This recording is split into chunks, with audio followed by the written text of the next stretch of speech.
ஆகாஷ் படுகொலையில் தொடர்புடைய காவல்துறை யாராக இருந்தாலும் சட்டப்படி நடவடிக்கை எடுக்க வேண்டும் என்று முதலமைச்சருக்கு விடுதலை சிறுத்தைகள் கட்சித் தலைவர் திருமாவளவன் கோரிக்கை விடுத்துள்ளார்.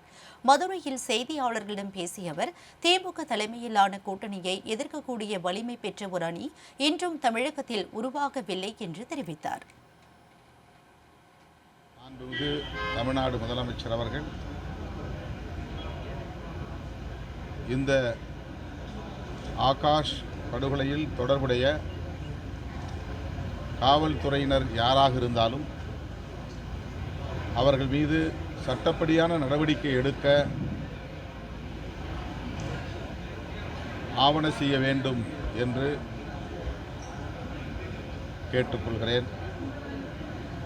அந்த குடும்பத்தினருக்கு உரிய இழப்பீட்டுத் தொகை வழங்குவதோடு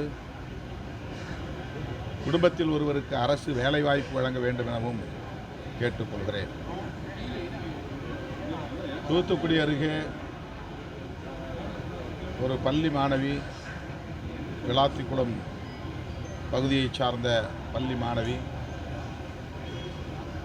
பாலியல் வல்லுறவுக்கு ஆளாக்கப்பெற்று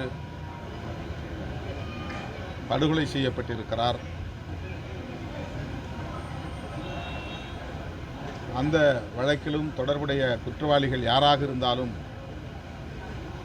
அவர்களை உடனடியாக கைது செய்ய வேண்டும், கடும் நடவடிக்கை எடுக்க வேண்டும், அந்த குடும்பத்திற்கு அரசு இழப்பீடு தொகை வழங்க வேண்டும் என்றும், அதேபோல் அந்த குடும்பத்தில் உள்ள ஒருவருக்கு அரசு வேலைவாய்ப்பு வழங்க ஆவண செய்ய வேண்டும் என்றும் விடுதலை சிறுத்தைகள் கட்சியின் சார்பில் வலியுறுத்துகிறோம். நான் தான் தொடக்கத்திலேயே சொன்னேன், திமுகவை அல்லது திமுக தலைமையிலான கூட்டணியை எதிர்க்கக்கூடிய வலிமை பெற்ற ஒரு அணி இன்னும் தமிழகத்தில் உருவாகவில்லை.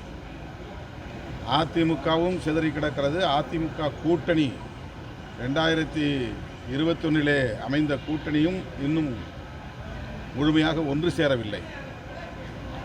அதை ஒரு வடிவத்திற்கு கொண்டு வருவதற்கே அவர்கள் இன்னும் போராடி கொண்டிருக்கிறார்கள்.